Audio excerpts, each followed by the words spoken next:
Okay, pause your playlist for a second because we need to talk about the girl group that's making the entire internet say, wait, who are they? Meet Katseye, Hybe and Geffen's global pop experiment that's basically if K-pop precision and Western pop swagger had a love child and then sent her to Netflix. It's been a long time since I saw such a talented group debut. Not just talented, but also unique. There's been cross-cultural groups that are doing, but none of them have able to break the barrier of global reach. By global reach, I mean, I thought band culture died with One Direction and Little Mix, but then we got the K-pop industry uniting people from around the world. The only downside with popularity was there also came prejudice. Many global viewers did not take it seriously. Well, same was the case with One Direction. But since they were white, there was a level of acceptance. Now that the world is evolving, we see a lot of diversity in music, the music industry. I think that's where Katseye comes in and combines both group culture with diversity, which could possibly become a big thing if done right. Honestly, while making this video, there were a lot of thoughts, good and bad, from different perspectives, because it's difficult to tell what path a new group is going to take. There's not much stuff to refer to or see any patterns. I tried my best, and let me know stuff I missed in the comments. These 6 girls, Sophia, Lara, Daniela, Megan, Manon, and Yoonchae, didn't just pop out of nowhere. They rose from over 120,000 hopefuls in the debut Dream Academy.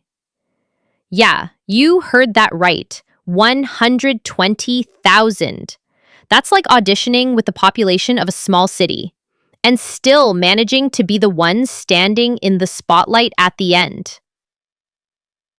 First, there's Manon. Hi, my name is Manon. I'm Swiss, Ghanaian, and Italian, born and raised in Switzerland. And why I'm talking about her first is because I believe the group was based around her.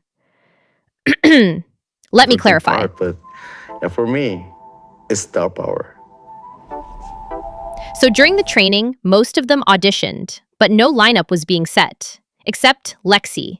She was Band PD's choice, and there were several other contestants that were really good. Then came Manon, who was considered to have star power just by her face, which, unfair as it is needed for a group to become famous. The makers needed a polarizing face that would either be Lexi or Manon. We have seen this happen in a lot of global groups, where one just becomes the loving face of the band. Not just that, I think they wanted someone to fill the visual spot like in the K-pop groups. That was, by default, Manon, after Lexi left. Although there were many others that deserved the spot talent-wise and performance-wise, Manon was given multiple chances. Be at the top. It's just stupid. It's not based on how talented you are, like things that actually matter. It's just based on how pretty you are. She's so cute. Look at her. She is a star. She's a future it girl. Mark my word. As soon as the art film was released, Manon got the most attention because she was presented in such a gorgeous way.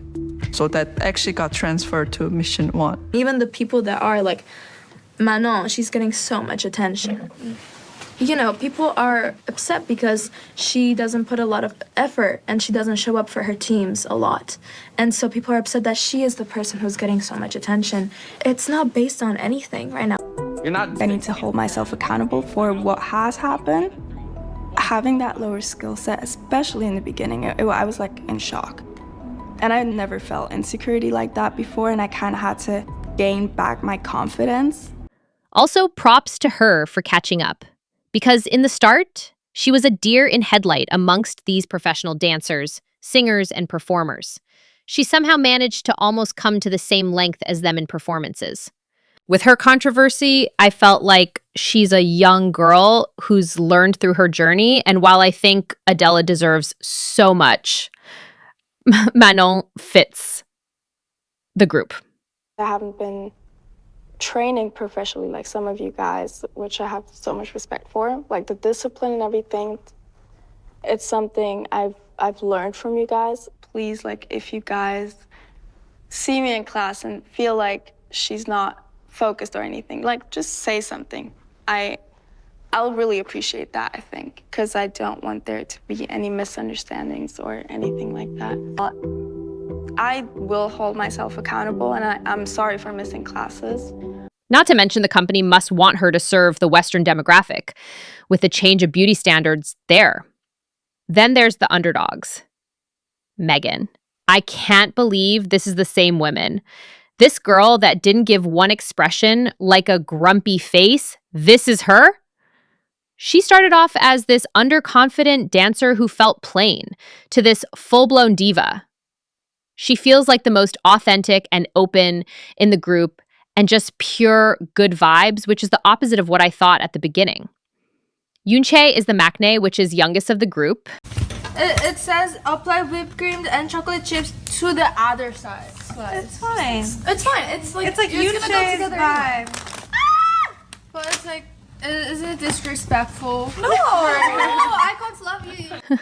She's just a baby as of now, and she's really the underdog for me because in the show, I didn't notice much of her till the end because they honestly show very less of her.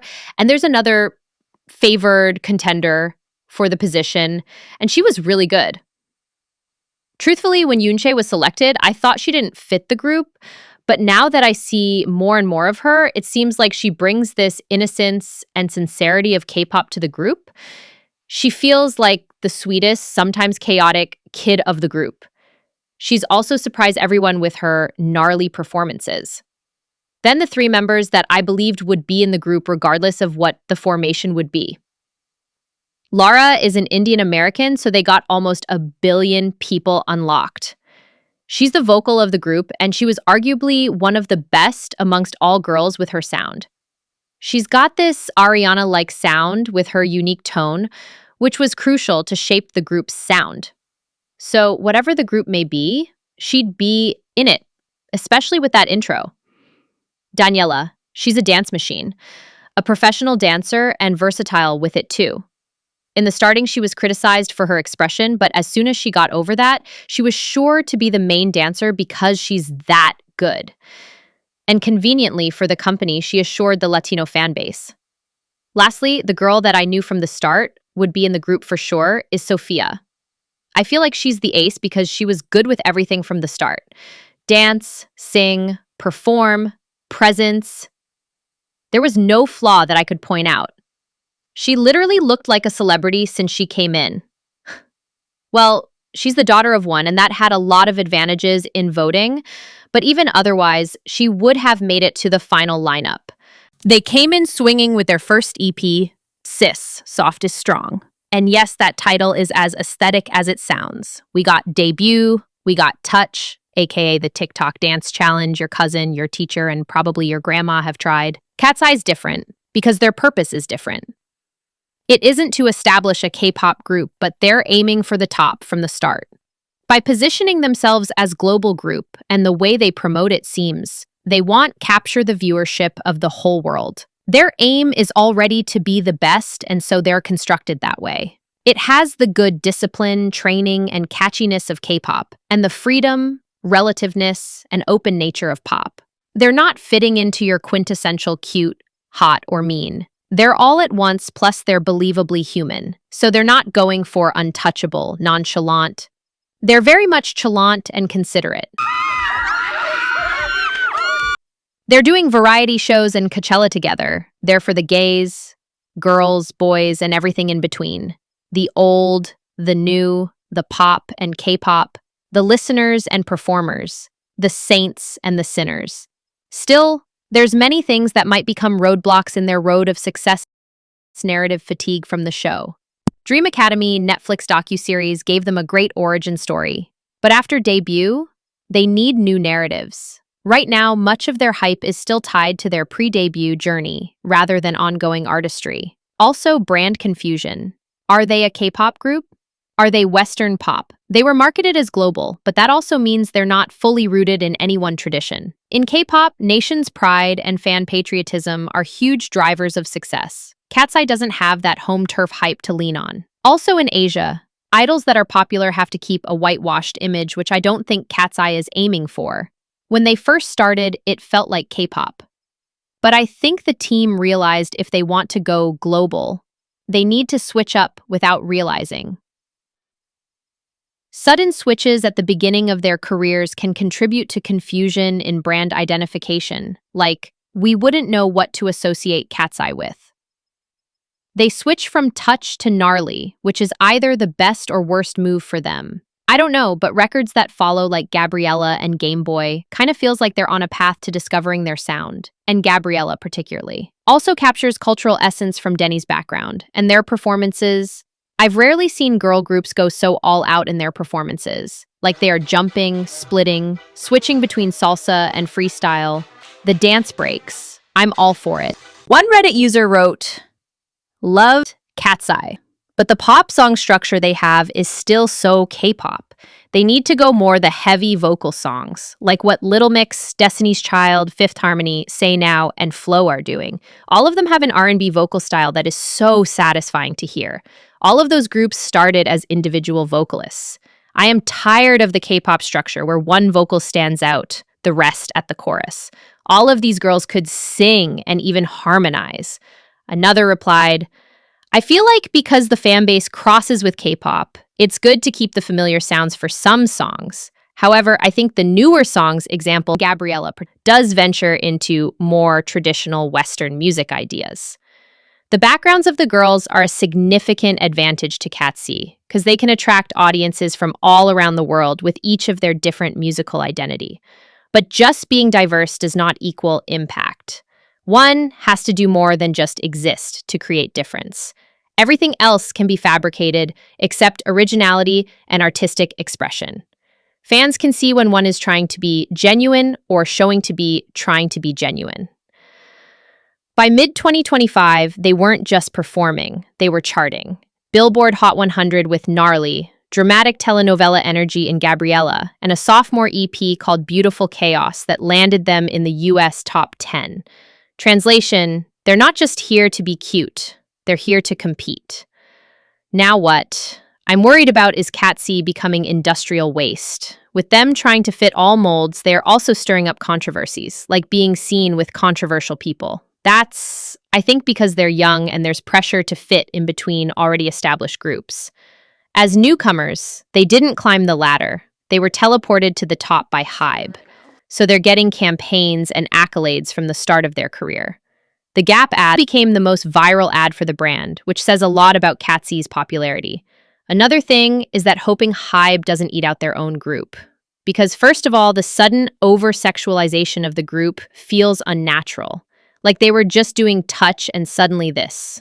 I feel like they can do adult themes without having to overexpose the girls, especially the one that is a minor. A lot of stars like Miley and Britney lost their way when it came to transitioning to more mature music. They ended up either being exploited or losing self-identity in a way. In my opinion, the best way to transition for artists is to slowly discover sexuality and its correlation to music, and what they want to convey with it, and not just use it as a means to get eyes, get a shock factor, or create controversy. I think showing sexuality in music shouldn't be done just to show you're sexual, you know? I'm ramblin'.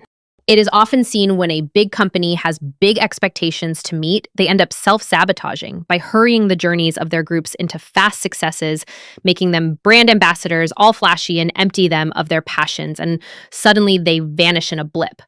Katseye only debuted in mid-2024, so they haven't had enough time to build deep loyalty, like aespa or IVE global fan bases take years to form. You need multiple hit eras, tours, and viral cultural moments. By my video, you can tell that there's not much to define Katseye by. There's all sorts of things we can assume now, but one thing I know is it's confusing. They're everywhere, doing every genre for every kind of audience. Now, the only thing I think can become a hindrance from the inside is Manon's dynamic with the group, also like the mistreatment allegation, which don't make sense to me because she was pursued by Hybe and never auditioned. Found Manon on social media. I got a DM. She was like, "We really think you would be a great fit. Why don't you do an audition?" And I was like, no. It's just... It was like an angel walked out of the elevator. There was something about her aura that was so calming, yet so vibrant at the same time. And that isn't something that you could put science or math behind it. It's just It felt they wanted her to be the face of the group, so why would they sabotage their choice to be destroyed with the whole solo stand thing, which should not be the case with the girls as their bonds look genuine? There's been lack of girl groups, always primarily because most bands historically have been stanned by teen girls, and what better than teen boys to cater to that demographic? It's not today. Obviously, there are exceptions like Destiny's Child or Little Mix, but that's what they are, exceptions. We see slowly with K-pop, the demographic has increased and diversified, with Blackpink Twice, aespa, and other groups coming up. The producers have realized girls want more than to drool over men. That's where Katseye comes in, because right now they have a unique position of diversity and compatibility with their K-pop counterparts. They pose as a global group with K-pop discipline, which a lot of people don't regard. Right now, they're still proving their identity. I feel they really excelled at the gnarly era. I don't know, something about it was repulsive, but I couldn't stop watching their performances. Maybe if they took gnarly's quirkiness and added Gabriella's pop sound and songwriting, that'd be like the Katseye sound. Katseye is unique, powerful, can have a strong message if included in their music. Whether you call them the future of pop, the ultimate cultural mashup, or the 6 girls who somehow survived high boot camp and came out stronger, they are funny, relatable, great performers, and right now have adequate controversies to keep people hooked.